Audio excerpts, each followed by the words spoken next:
This week, we read Parshat Beshalach, which includes Exodus, parts of Exodus 13, Exodus 14, 15, 16, 17. And we're still reading basically parts of the Passover story, where Moses has been going to Pharaoh and saying, Shlach et ami v'ya'avduni, let my people go that they may serve me. And Pharaoh is saying, no, no, no, yes, no, no, no, yes, no, no, no, yes, oh no, I've let them go. And now he's sending armies chasing after them. And at a certain point, the children of Israel look up and they see the Egyptian army on one side and the sea on the other. And Moses prays to God. And then the Lord said to Moses, why do you cry out to me? Tell the Israelites to go forward, and you lift up your rod and hold out your arm over the sea and split it, so that the Israelites may march into the sea on dry ground. And then further on, it continues, the angel of God who had been going ahead of the Israelite army now moved and followed behind them, and the pillar of cloud shifted from in front of them and took up a place behind them. And it came between the army of the Egyptians and the army of Israel. Thus there was the cloud and the darkness, and it cast a spell upon the night, so that one could not come near the other all through the night. Then Moses held out his arm over the sea, and the Lord drove back the sea with a strong east wind all that night and turned the sea into dry ground. The waters were split, and the Israelites went into the sea on dry ground, the waters forming a wall for them on their right and on their left. The Egyptians came in pursuit after them into the sea, all of Pharaoh's horses, chariots, and horsemen. At the morning watch, the Lord looked down upon the Egyptian army from a pillar of cloud and fire and threw the Egyptian army into panic. God locked the wheels of their chariots so that they moved forward with difficulty. And the Egyptians said, let us flee from the Israelites, for the Lord is fighting for them against Egypt. Then the Lord said to Moses, hold out your arm over the sea, that the waters may come back upon the Egyptians and upon their chariots and upon their horsemen. Moses held out his arm over the sea, and at daybreak, the sea returned to its normal state, and the Egyptians fled at its approach. But the Lord hurled the Egyptians into the sea. The waters turned back and covered the chariots and the horsemen, Pharaoh's entire army that followed them into the sea. Not one of them remained.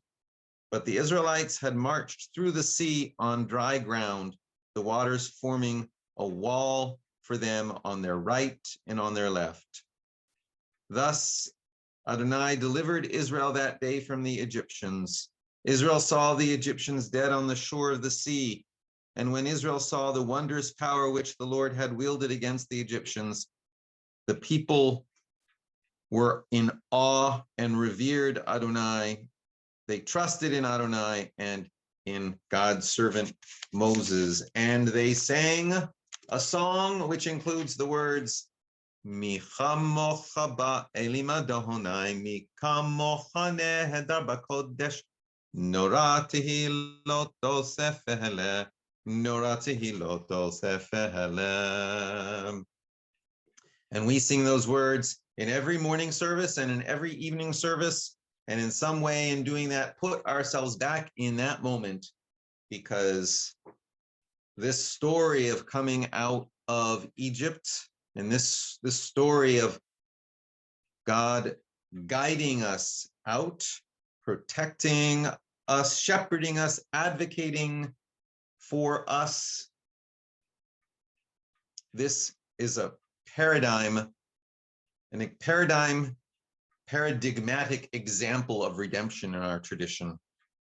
And we are instructed to mention it every day. Now that section begins, Exodus 14:19, Visa malach ha-Elohim ha-holech lifnei machane Yisrael. And the angel that had been going ahead of the Israelite army now moved and followed behind them. And I don't have a clear answer to the question, who is this angel? Who are the angels shepherding and advocating, protecting these Hebrew refugees? I don't have a clear answer to that. There are fuzzy answers in different commentaries. I'm sure someone has thought of some clear answers, but whether they ring true in our day when we have a very much more simplified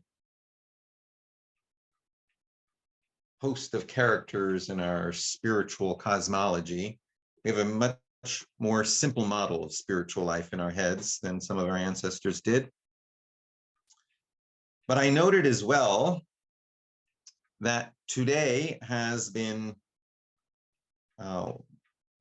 congregations in the Jewish world have been asked to observe today as National Refugee Shabbat.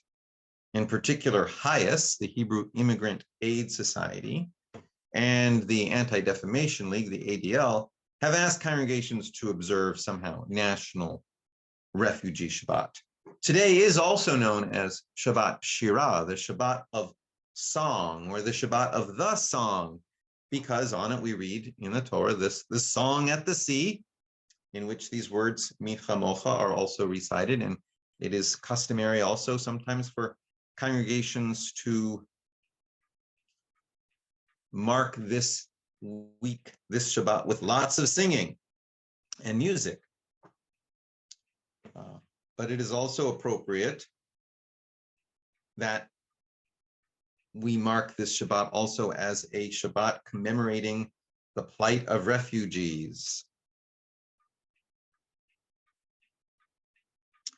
All of our instances of redemption in our tradition are compared to this coming out of Egypt. Egypt being the narrow places, the places of great constriction or oppression. To be redeemed in any way, in Jewish terms, somehow means to come out of our own personal or national Egypt, regardless of the specifics or the age or the generation.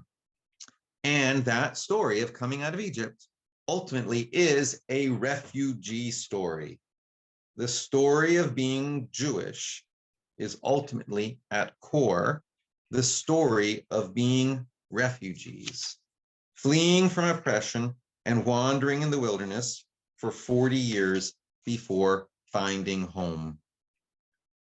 We say each Pesach in the Haggadah, in every generation a Pharaoh rises up against us, and we say each one of us was personally brought out of Egypt. And when we say brought out of Egypt, we mean then and at that time, and also then and then and then and now. We mean from Egypt, from Babylon, from Antioch, from Rome, from the church, from the Muslim Empire, from all the nations of Europe and the Middle East, and all the continents of the world, save Antarctica, even until now. Ultimately, our story is the story of being refugees in most generations, punctuated between by periods of relative calm, but not for long enough to fully feel secure. So it's natural that we, as Jews, can feel anxiety about the world, and we do. And yet we can also rise above that anxiety and embrace it as a prod to be a blessing, to be a community with a never-ceasing awareness of the problems and challenges and sufferings of being refugees. To be Jewish is to hold an awareness of the plight of refugees, even in those rare moments when we feel fully at home. You shall not oppress the stranger within your midst, the Torah tells us. For you shall remember that you were strangers in the land of Egypt. And we can add strangers in so many other places. I recall today on this National Refugee Shabbat that in 2018, when the Tree of Life Synagogue was attacked, the Tree of Life Synagogue in Pittsburgh and two other congregations meeting in the same building, including the Pittsburgh Reconstructionist Synagogue, Dorsey Derech, that was meeting in the same building. I recall today that when that was attacked, when they were attacked, that Shabbat was also a Shabbat which HIAS, the Hebrew Immigrant Aid Society, had asked the Jewish world to recognize as a Shabbat dedicated to the awareness of the plight of refugees. And in fact, that seems to have been part of what led the shooter to choose that time and place. The fact that the man who was then occupying the White House had referred to Latin American refugees coming up through Mexico as a column of invaders, and HIAS was calling attention to the plight of refugees. So therefore, Jews, well, the logic went, Jews were organizing an invasion of foreigners into the country. In defiance of that shooter, we must proclaim that it is a Jewish obligation and a human obligation to be concerned for the refugees who are living displaced lives around the world today, as many as 100 million or more, according to HIAS and the Anti-Defamation League. We need to realize that there are so many disrupted systems in the world today, beginning with the environment, which is changing rapidly, economic failures, wars, and other forms of armed violence, political suppression, religious oppression. There are so many forces such as these causing people to need to move. All of this creating increased pressure on political boundaries around the world. We can only expect in the near future more refugees. We must hone our sense of compassion for refugees and raise the question of how our world is going forward is going to handle these crises humanely. I also have to call attention to the work of HIAS simply from my own personal situation.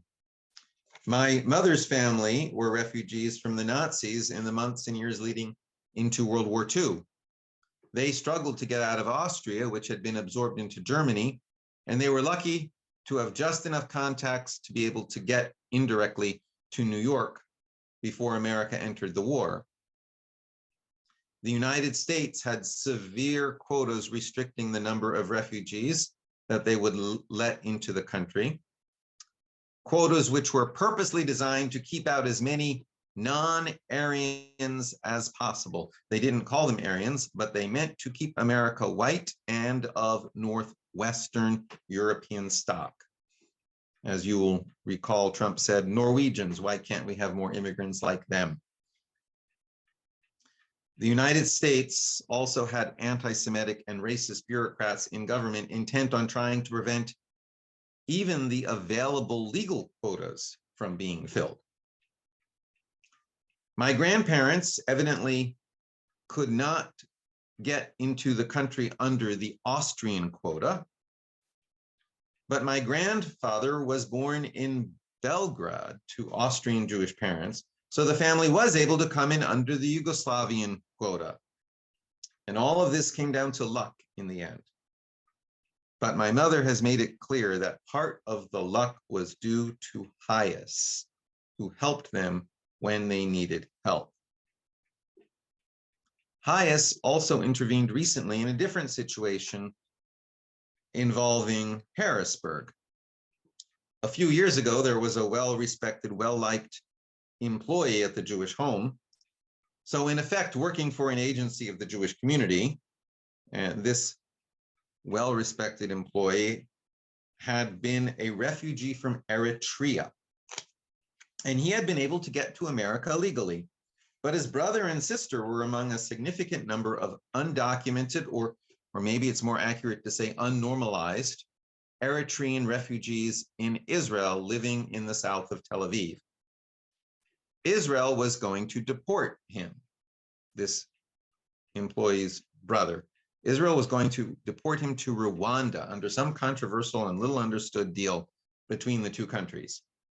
Israel, like other countries in the Middle East and Europe, is wrestling also with issues of refugees, and all of these nations are wrestling with the issue quite poorly.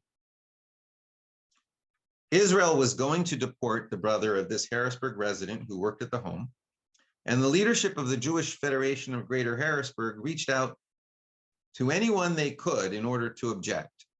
They sent formal letters of objection to the government in Israel and to the consulate, notwithstanding how little the Israeli government seems at times to care about the opinion of a small Jewish community anymore. But among the most significant things they did was to reach out to highest in America, who connected them to the highest office in Israel, who connected the brother to a highest lawyer. Ultimately, the deportation never happened, not only because of the work of the Federation and of that lawyer at highest, but also because of the number of people in Israel who protested the policy in general.